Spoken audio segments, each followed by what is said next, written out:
dito sa baba na palibutan na ng asintada at sisimulan na rin sila sa first floor para din sa iba pang gagawin doon. May nakaabang ng paglalagyan ng wire.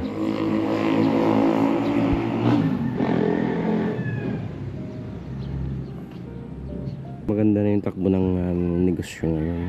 Puyatan lang. Yun ang medyo kalaban natin ngayon. Ang puyat kasi buti kung wala tayong tinda. Yung mga kagwini yung mga mauubos ng mga hindi mahilig uminom ng alak. Yan yung naubos nilang alak. At yung mga boting yung basyo gawain nila pero mabusisi sila sa mga ginagawa para maganda yung kalalabasan.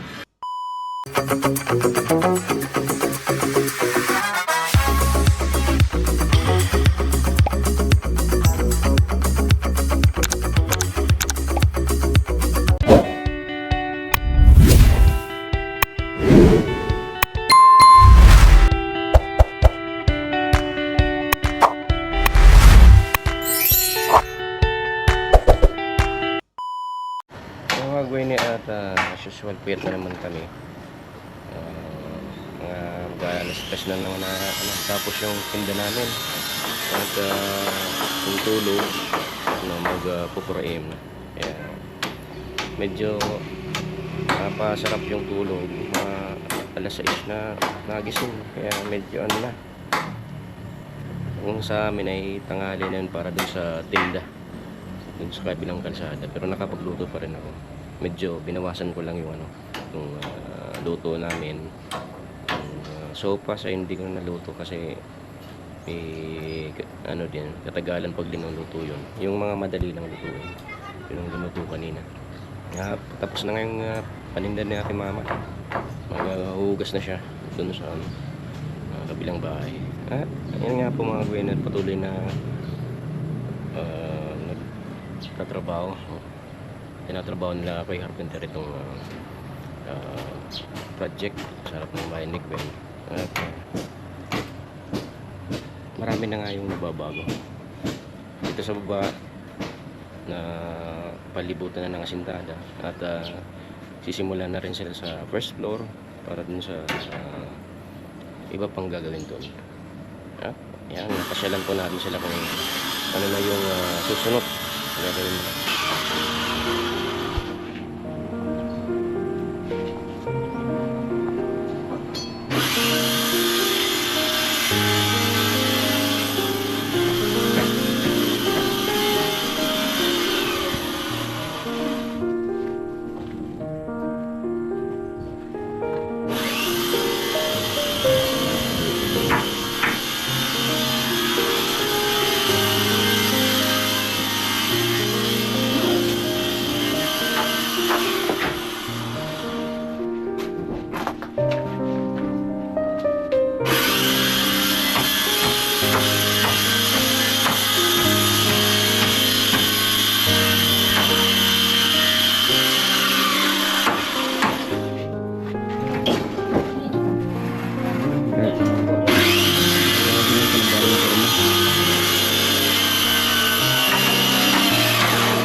Tambak.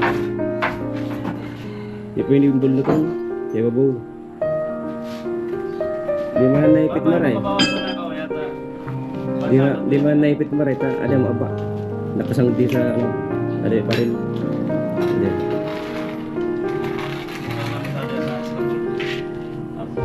Mana na to? Kurma.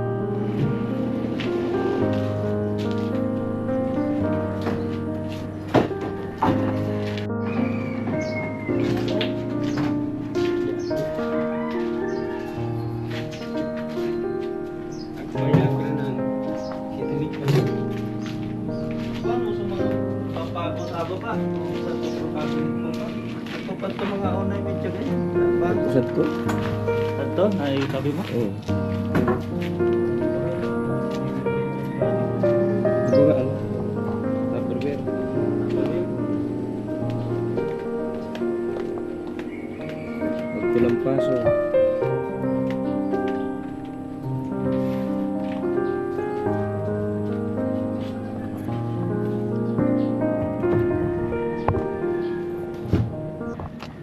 At ito na yung susunod nilang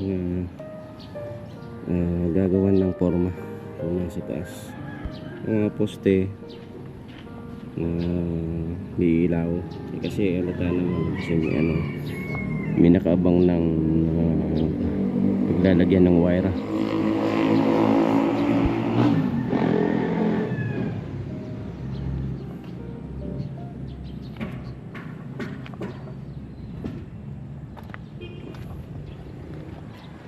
Ito pa yung extension dito kasi nasa ilalim ng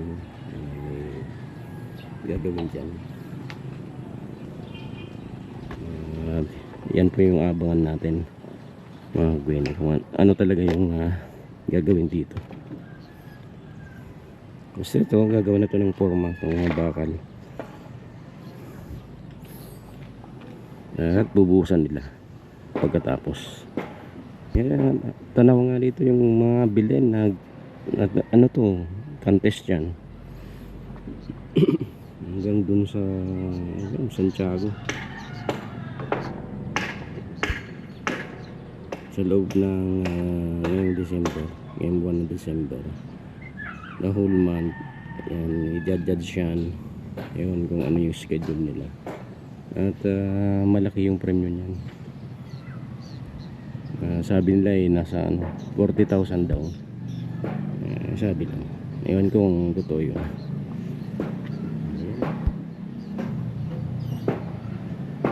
Medyo nabuhay na naman yung boulevard niyan dahil dito sa bazaar, Christmas bazaar pala yung tawag dito.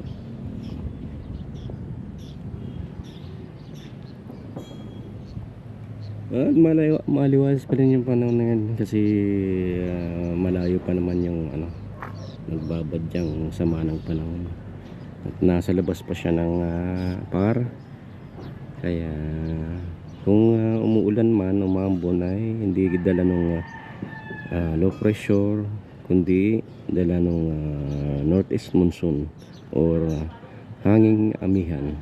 Yun yung mga lamig na hangin ang gagaling sa taas. Delikado rin yan pag may nabong bagyo kasi mawa nasa gitna siya, nasa gitna ng mapa ng Pilipinas. Alam mo, nasa labas pa ng par kasi nasa gitna na yung bagyo, tapos may high pressure, medyo delikado para dito sa Bicol kasi inaano yan, so, tinutulak pa baba ng high pressure yung bagyo, kaya bubulusok yan yung direksyon niya, pabulusok, hindi pataas. Hindi katulad ng mga normal na bagyo, pag walang high pressure ay pataas yung direksyon. Pag may high pressure, pababa kasi hindi nila kinakaya yung high pressure. Ganun yung nangyayari.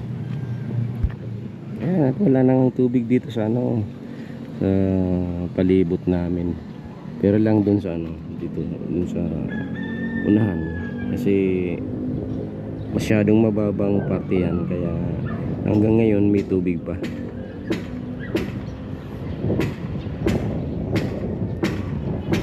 Marami ang nakatira, siguro natitiran na din nung iba.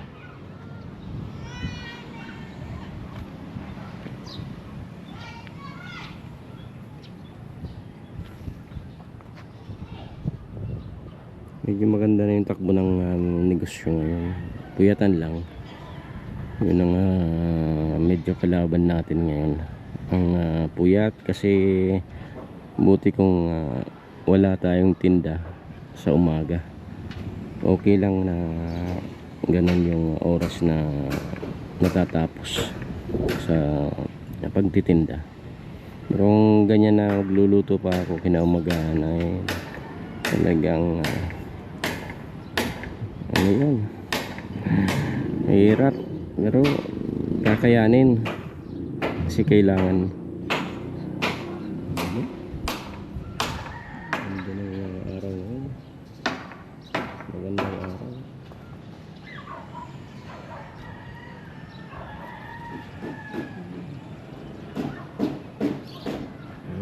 yan na muna po ang update natin ngayon mga Gwenny. At bababa na ako kasi masyadong mainit dito sa taas.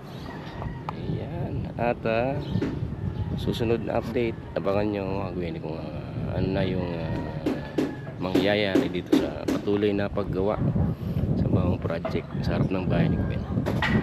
A few moments later. 21, 22, 23, 24,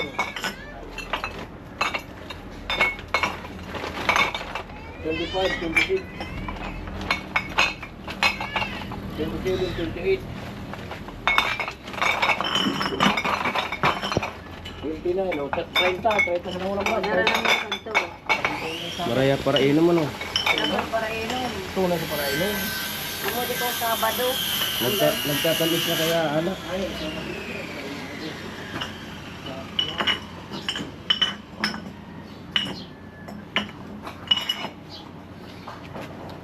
Yung mga kagawin na yung mga nauubos ng mga hindi mahilig uminom ng alak.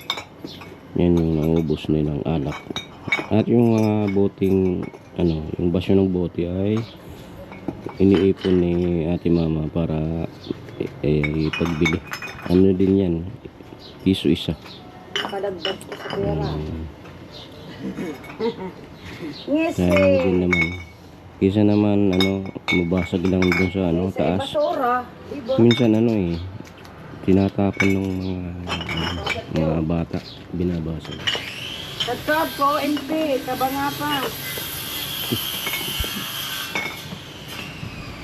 Kuana. Ay, kailayan. Gusto mo puti. Buwini at kakatapos lang nila Kuya Carpenter. Kalahating araw na paggawa. At sinisimulan na nitong kanina na videoan ko yung forma. Ginagawa nila. Dibuting-ting kasi yung ibang forma ay na sira na. Nakabad sa tubig. Yung gamit nila ngayon yung bagong plywood. Repair nila kasi yung ibang kahoy ay marupok na rin. Siyempre nakailang gamit na yun. Ayan.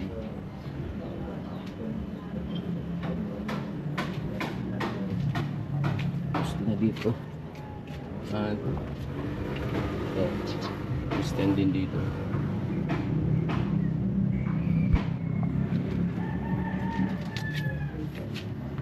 At dun sa taas, umakyat na ako kanina. At sabi ko na dun yung gagawin dun. Kaya ito yung puting-ting na trabaho, medyo hindi madali. Kasi repair, tapos bubuin ulit kung forma. Ayan. Antay-antay na lang po mga Gwen. Kung ano yung susunod na. Yan lang po yung update natin yung mga Gwen. Sadyang napakainit ngayon. Ganun yung panahon.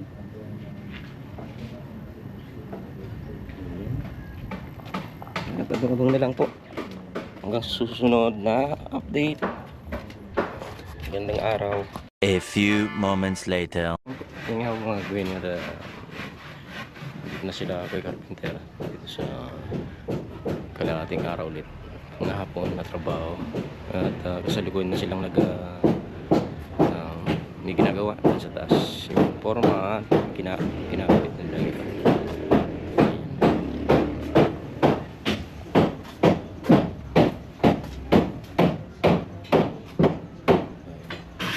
Mauligan tayo po.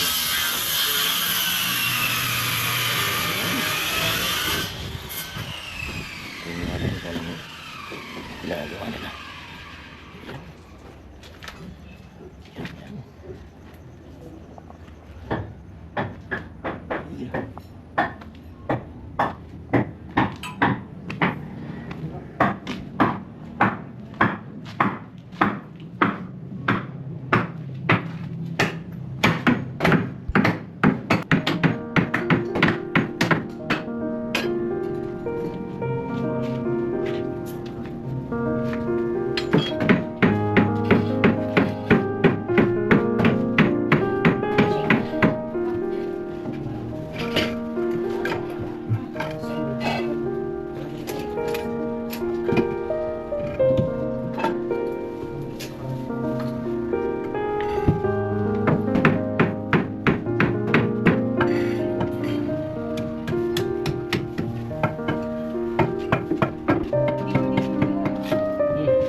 Alam mo ko.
Ting yung paggawa ng kurong. Ano lang, napasiguran lang nila hindi bubuka yung yung forma kapag magbubuhos na ng semento.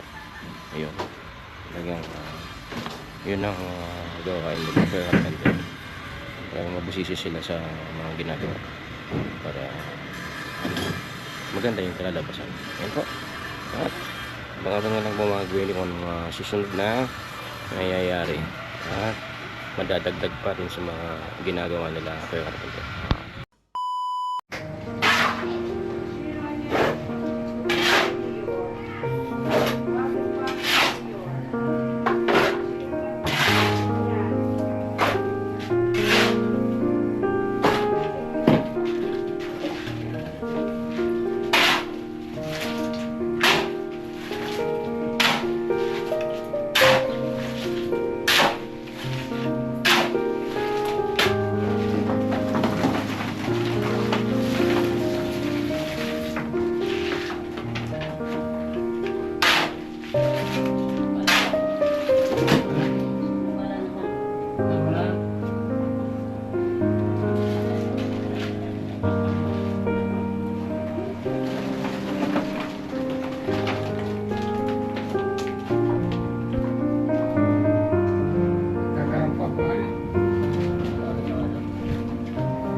mga kagawin at tapos na po yung isang araw na naman ng patuloy na pagtatrabaho dito sa pang project sa harap ng bahay ni Gwen.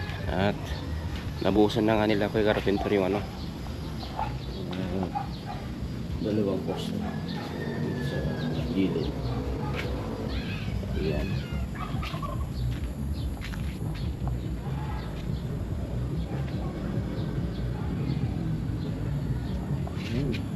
At bukas ay doon naman sa taas.